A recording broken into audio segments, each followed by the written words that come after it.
Mas é isso, cara. É tipo, E eu acho muito legal um cara da fé, um cara que tá aí propondo uma experiência religiosa com esse pensamento.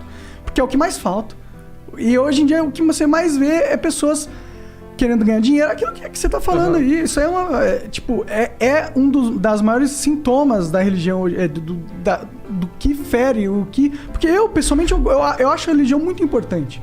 Se você não tem uma forma, uma comunidade de perguntar o porquê a gente tá vivo, porque isso é religião. Isso. É uma comunidade que se forma na questão mais fundamental. Uma comunidade que se forma numa das questões mais fundamentais da vida, do porquê. Isso. Do porquê a gente tá tendo essa experiência, por que eu tô vivo? Pra onde a gente tá indo? Fazer sentido do que não faz sentido. E isso sempre vai ter poder. A religião nunca vai desaparecer, né?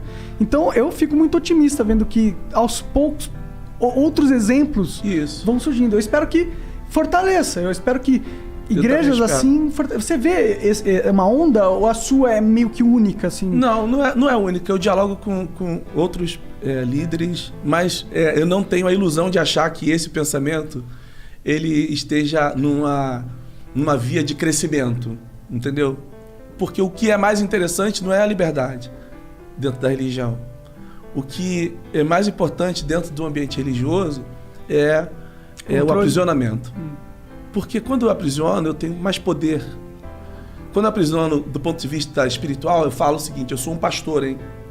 Eu falo direto com Deus. Deus falou comigo. Se eu sou um pastor que chega diante da comunidade e fala assim: Deus falou comigo que nós vamos construir um templo.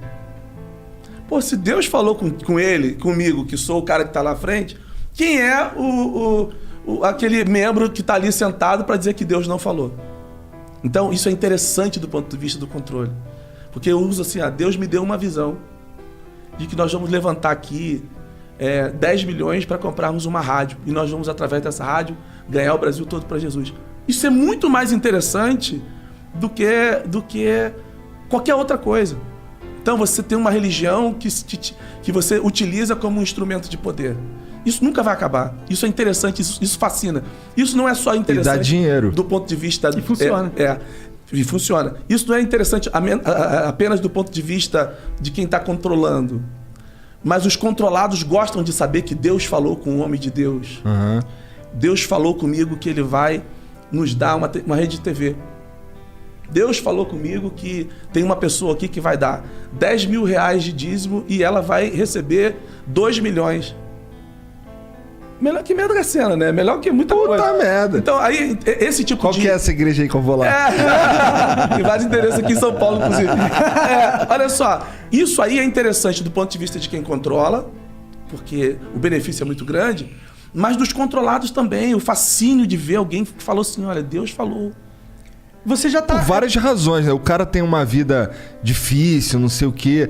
A religião já é a muleta dele. E quando, entre aspas, Deus valida essa muleta, aí ele, saiu Ele precisa questionar. É um sentimento de conforto muito grande que o cara deve sentir. Ele tá ali, eu tô com Deus. Agora, isso invalida o fato de Deus falar? Não invalida. Eu não tô aqui relativizando a fala de Deus. O que eu tô colocando em xeque é... a fala dos homens, né? Só a fala dos homens. E assim, em que nível tá essa fala do cara que fala assim? Ele tá pensando em quê? Ele tá pensando em Deus? Não, ele tá pensando num templo. Ele tá dizendo o seguinte, que Deus precisa de um templo. E é um texto lá que fala assim, que Deus não habita em templos feitos por mãos humanas. Então, é uma coisa meio antagônica. Se Deus precisasse de templo, ele seria muito mais fraco do que a gente prega que ele é. Né? Ele é o Deus do Age of Empires. Tem que construir o templo, ser os maguinhos e tal. Isso é só assim. É papo de nerd, foi mal. Então, tem esse... Agora, pra que existe o templo? É o lugar que você se encontra. É importante você ter um lugar, mas nunca dando isso uma grandeza que não é...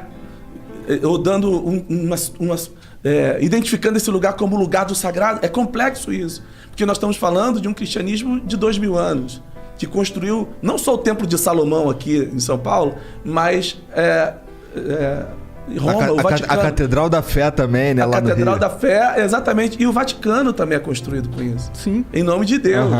Entendeu? Fortunas eram dadas e dinheiro de pobres eram tirados, eram cobrados em nome de Deus. Então, assim, tocar nisso é uma coisa complexa dos